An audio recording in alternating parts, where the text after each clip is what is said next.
Chalani, skôr než začneme, Ďuri na nákupe si bol? Áno, výborne. A koľko nám schválila produkcia? Nič? No, aspoň máme stabilný rozpočet. Už bežíme? Sveťo, chceš klapku? Radšej nie. Dobrý deň, priatelia. Giuseppe vás víta pri ďalšom odbornom stretnutí krúžku varenia. A toto je čo? Ďuro vybavil? To je veta, po ktorej sa mi zvyčajne prestáva páčiť ďalší vývoj udalostí. Ďuro išiel kúpiť ingrediencie, maľarské potreby, neviem na čo, a hlavne nôž na krajanie chleba. A ako si sa odtiaľto dostal až k tomuto? Zastavil si sa v banke? Samozrejme. A ten nôž si mal stále v ruke? Dobre. A čo si povedal pri okienku? Dajte mi hotovosť. Ďuro, takto sa nevyberá hotovosť z účtu. Takto sa vyberá nový spolubývajúci na niekoľko rokov. Čo? Ty si chcel vybrať len vlastné peniaze? To je síce dôležitý detail, ale ten si mal povedať ešte v banke. No, takže peniaze už máme. Ešte musíme zistiť, koľko máme času. Prvýkrát totiž to máme veľa peňazí, ale predpokladám, že asi veľmi krátku výrobu. Že? Priatelia, dnešný diel preto natočíme svižne, profesionálne a bez zbytočných prestávok. Čo, Roman? Čo znamená, že niekto Ďura natrel? Udal.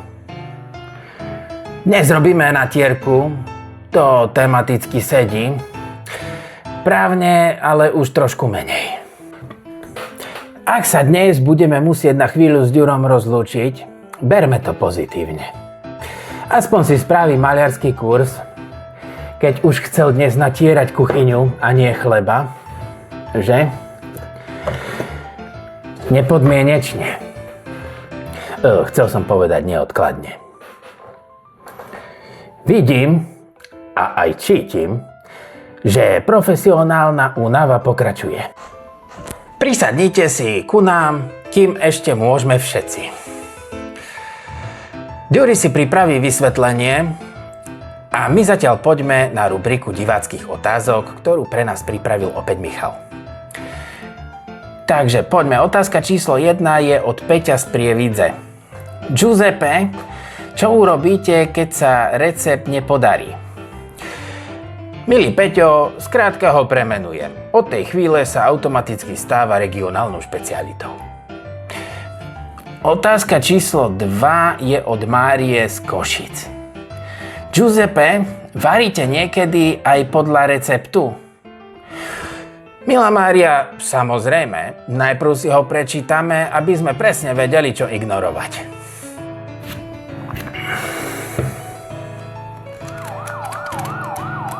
To budú hasiči. Určite hasiči. Polícia má iný zvuk. Čo? Nemá. Tak sú to hasiči, ktorí idú na políciu. Čo by tam robili? Neviem, možno im horia termíny.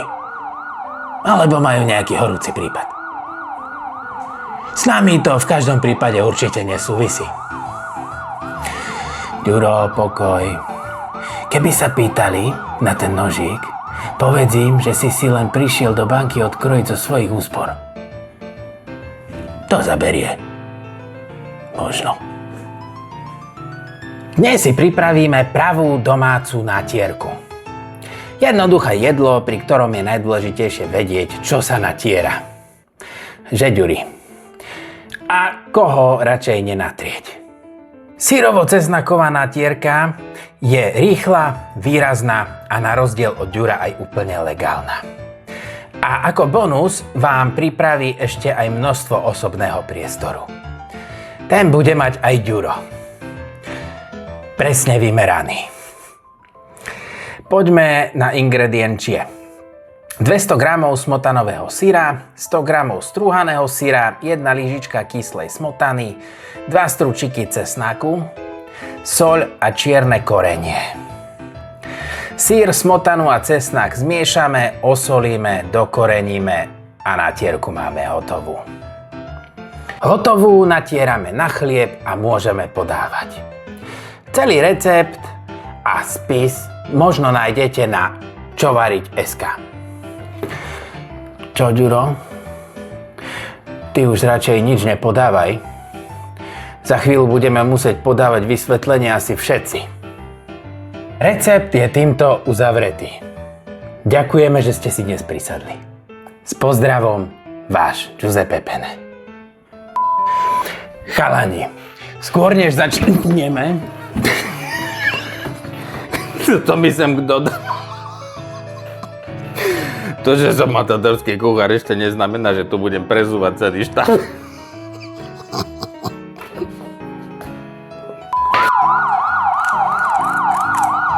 To sú hasiči. Určite hasiči.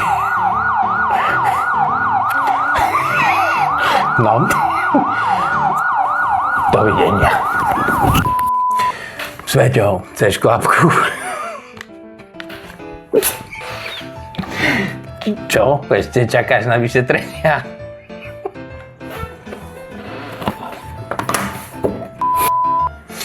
A toto je čo? Ďuro vybavil.